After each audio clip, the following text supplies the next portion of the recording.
Hello everyone, good morning. তোমরা সবাই কেমন আছো? আমি সঙ্গীতা। আমার নতুন একটা ভিডিওতে তোমাদের সবাইকে স্বাগত। আজকে শনিবার, তাই সকাল দিকটা অন্যরকম, কারণ আজকে শনিবারের দিন নিরামিষ। তো সেই কারণে সব ধোয়া মাজা করতে একটু সময় লাগে।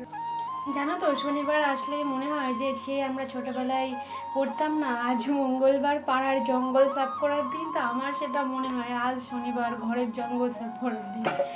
এই যে পুরো শনিবারটা রান্নাঘরটা ধোয়া মোছা, মানে কোনটায় হাত দিয়েছি কোনটায় হাত দিইনি, একটা মানে কি বলবো, মনের মধ্যে একটা খুঁতখুঁতানি থাকে।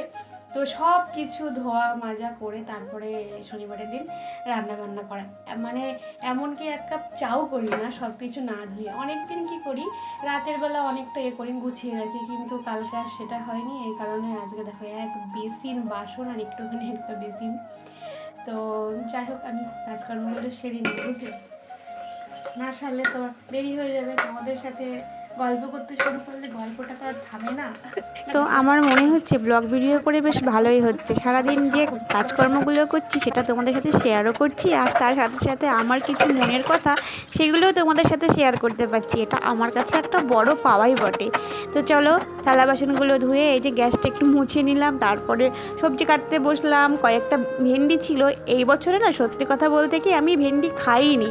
ফোন খুললেই দেখছি শুধুই ভেন্ডি নিয়ে ফানি ভিডিও চলছে। তো আমি ভাবলাম, যাক, আমি বা কেন বাদ যাবো, আমি একটু খাই। তাই কয়েকটা ভেন্ডি সিদ্ধ দিয়ে দিলাম। আর এই দেখো, কাজ করতে করতে না জল পিপাসা পেয়ে গেছিলো। জানো তো, আজকে রান্না করতে করতে শরীরটা এত খারাপ ছিল, রান্না বান্না করে কোনো রকমে শুয়ে পড়লাম। মাথাটা যন্ত্রণায় ফেটে যাচ্ছিল, কোনো কাজকর্মও হয়নি, থালা বাসনও ধুইনি। সেই জন্য দেখো আমার ছেলেটা একটু থালা বাসনটা ধুয়ে আমাকে হেল্প করছে।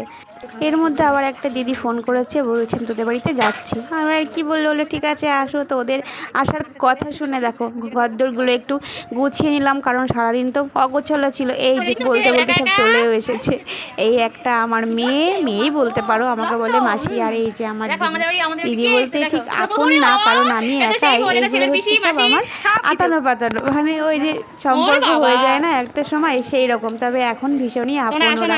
তো চলো, এদের সঙ্গে একটু সময় কাটাই। দেখো কি সুন্দর, লোক রাখতে হবে রে, কেন এত মোটা হচ্ছিস তুই? আর আমি শুকিয়ে যাচ্ছি। ও কি সুন্দর করে মেহেন্দি করেছে, আমি কতদিন হাতে মেহেন্দি করিনি। খুব সুন্দর হয়েছে শোনো। চলো, ওদেরকে কিছু খেতে দিয়ে দিই, কারণ আজকে তো ঠিক মতো রান্না বান্না হয়নি। শনিবার তো একটু মিষ্টি নিয়ে আসলাম ছেলেকে দিয়ে, আর একটা ফুটি নিয়ে আসলাম, আর কিছু চিপস এনেছি, কুরকুরি এনেছি, সেটা ওই পুচকেটার জন্য। পুচকে অবশ্য নেই, তবে আমার কাছে এখনও ছোটো। যখন ওকে আমি দেখেছিলাম তখন তো কত ছোট্ট ছিল, এখন তো অনেকটা বড় হয়ে গেছে, কিন্তু এখনও সেই আদরেরই আছে।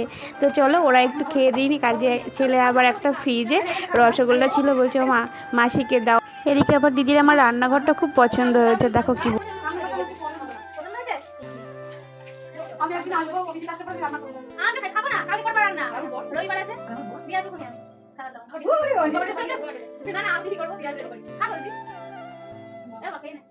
যাই হোক, খুব আনন্দ হচ্ছে। দেখো আমাকে খাইয়েও দিচ্ছে, অনেকদিন পর ওরা এলো। আর এই যে আমার রিং লাইটটা দেখে বলছে, মাসি আমাকে একটা ফটো তুলে দাও। আর এইদিকে আবার দিদি কি করছে দেখো, দিদি আমার ক্যামেরার সামনে এসে খুব আনন্দ হচ্ছে, বলছে আমাকে একটু নে না, ক্যামেরার সামনে নাও। তারপরে দেখো খাওয়া দাওয়া সব কিছু করছে আর আনন্দ করছে।